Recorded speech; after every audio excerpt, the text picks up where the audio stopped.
مجھ سے جب کوئی یہ پوچھتا ہے کہ تمہیں کیوں لگتا ہے کہ وہ تمہاری ساری دعاؤں کو قبول کرے گا، اتنا یقین کیسے ہے، تو مجھے بہت حیرت ہوتی ہے۔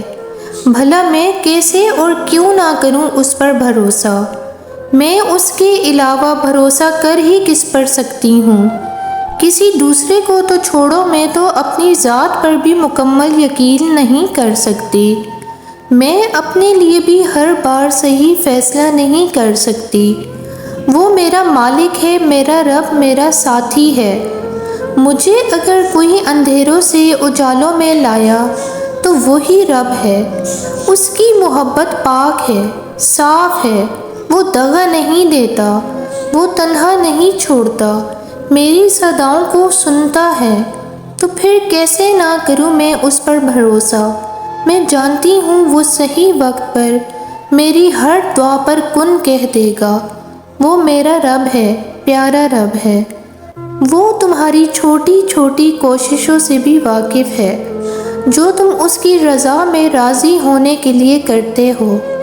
وہ تمہارا صبر کرتے کرتے تھک کر گرنا اور پھر دوبارہ اٹھنا اور صبر کرنا بھی دیکھتا ہے۔ وہ تمہاری بے ربط دعاؤں کو بھی جانتا ہے، جو تم ہر وقت دل میں مانگتے رہتے ہو۔ اس کی بارگاہ میں تمہارا کوئی بھی تھوڑا سا بھی عمل ضائع نہیں ہوتا۔ وہ دیکھ رہا ہے، جانتا ہے تمہارا حوصلہ اور ہمت، وہ خوش ہے تم سے، اور اس کے پاس تمہارا اجر بھی تیار ہے۔ بس جلد تم اپنا اجر حاصل کر لو گے، اور پھر تم دیکھو گے وہ رب واقعی کچھ نہیں بھولتا۔ وہ ہر کوشش، ہر عمل کا اجر دے کر ہی رہتا ہے۔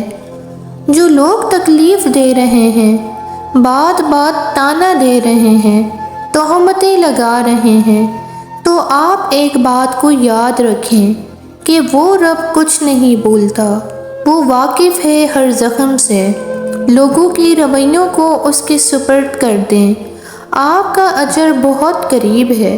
آپ کے صبر کے اس سفر میں آپ کا رب آپ کے ساتھ ہے۔ مایوس مت ہوئیں۔ ہمیں کوئی بھی انسان ہر روز یا ہر قسم کے حالات میں نہیں سمجھ سکتا۔ کبھی کبھی ہمارے بہت اچھے دوست بھی ہمیں سمجھنے سے قاصر ہوتے ہیں، اسی لیے نہیں کہ وہ برے ہیں، بلکہ اسی لیے کہ ہر وقت ہمیں سمجھنے کی صلاحیت ان کے پاس نہیں ہوتی۔ یہ خصوصیت صرف اور صرف اللہ رب العزت کی ہے، تو اس کی امید لوگوں سے رکھنا ہی فضول ہے۔ تو جب کوئی آپ کو سمجھ نہ پائے تو اس سے بدگمان ہو کر نہ بیٹھ جائیں۔ یہ یاد رکھیں کہ وہ رب ہی بس آپ کی شہ رگ سے بھی زیادہ قریب ہے، اور وہی بس آپ کو ہر حالات میں سمجھ سکتا ہے۔ اداس ہو، سمجھ نہیں آ رہا کیا کرو، کچھ بھی صحیح ہوتا نظر نہیں آ رہا، مگر دیکھو وہ رب تمہیں نہیں بھولا۔ دعا کا راستہ تمہیں اس نے دیا ہوا ہے، تو پھر یہ یقین رکھو کہ دعا قبول بھی ہوگی۔ یہ مشکلات زندگی کا ایک حصہ ہیں، پوری زندگی نہیں۔ دن اچھے بھی آئیں گے تمہارے۔ کیا ہوا جو آنسو خشک ہو گئے ہیں؟ کیا ہوا جو اب الفاظ بھی نہیں ساتھ دے رہے؟ وہ رب تو تمہاری خاموشی بھی سن لیتا ہے۔ ایسے ہار مان کر مت بیٹھ جاؤ، سب ٹھیک ہو جائے گا، کیونکہ وہ رب العالمین تم سے محبت کرتا ہے۔ کوشش یہ کریں کہ ہمارے گناہ ہمیں ڈپریشن کی طرف نہ لے جائیں، بلکہ توبہ کی طرف لے جائیں۔ ہم کبھی پرفیکٹ نہیں ہو سکتے، کبھی گناہوں سے پوری طرح پاک نہیں ہو سکتے۔ ہم فرشتے نہیں ہیں، ہم انسان ہیں، گنہگار ہیں، اور اللہ نے ہم سے فرشتہ ہونا ڈیمانڈ بھی نہیں کیا۔ اللہ کو تو ان گناہ گاروں سے محبت ہے جو گناہ ہو جانے پر توبہ کرتے ہیں، گناہوں پر اصرار نہیں کرتے، اپنی غلطیوں کا اعتراف کر لیتے ہیں، جھک جاتے ہیں اللہ کے سامنے، سچی توبہ کر لیتے ہیں۔ جس سکون والی زندگی کی تلاش میں تم مارے مارے پھرتے ہو، وہ سکون والی زندگی اس دنیا میں نہیں ہے۔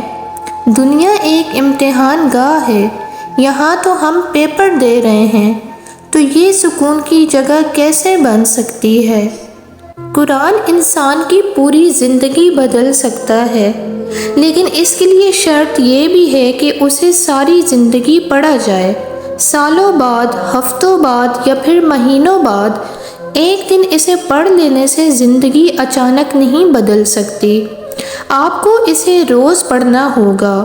جیسے جب آپ کسی تھراپسٹ کے پاس تھیراپی کے لیے جاتے ہیں تو صرف ایک سیشن سے ہی آپ کو اتنی تسکین نہیں ملتی، اس لیے آپ تب تک سیشنز لیتے رہتے ہیں جب تک آپ کو سارے جوابات نہیں مل جاتے۔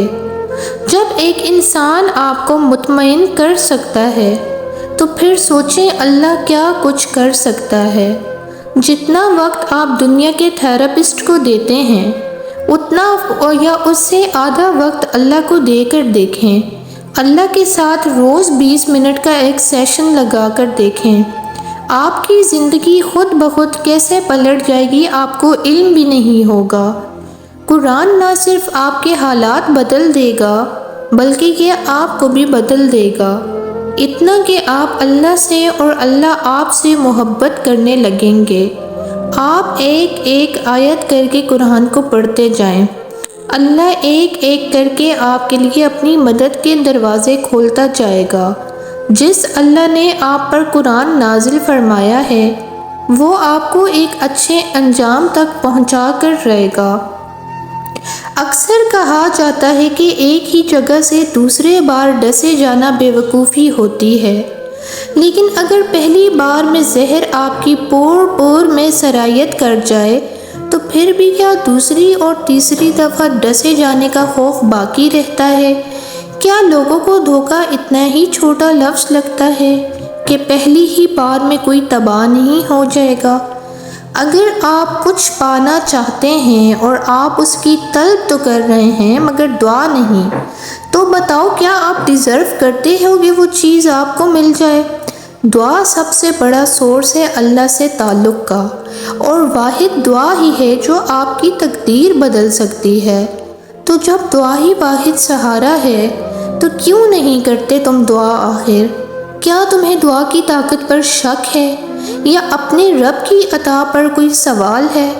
اگر آج تم دعا نہیں کر رہے تو کل وقت گزر جانے کے بعد تم یہ بھی نہیں کہہ سکتے کہ اللہ نے میری دعا نہیں سنی۔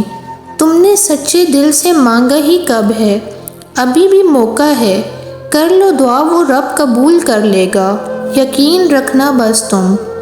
تکلیف میں مبتلا انسان پر صبر اتار دیا جاتا ہے اور تب اس کی تکلیف کے ذریعے پاس والوں کی آزمائش شروع ہوتی ہے، ان کے ظرف کی، نیتوں کی، اخلاق کی، ذات کی سچائیوں کی اور ان کی محبتوں کی جسے وہ کبھی دعوے دار ہوتے ہیں۔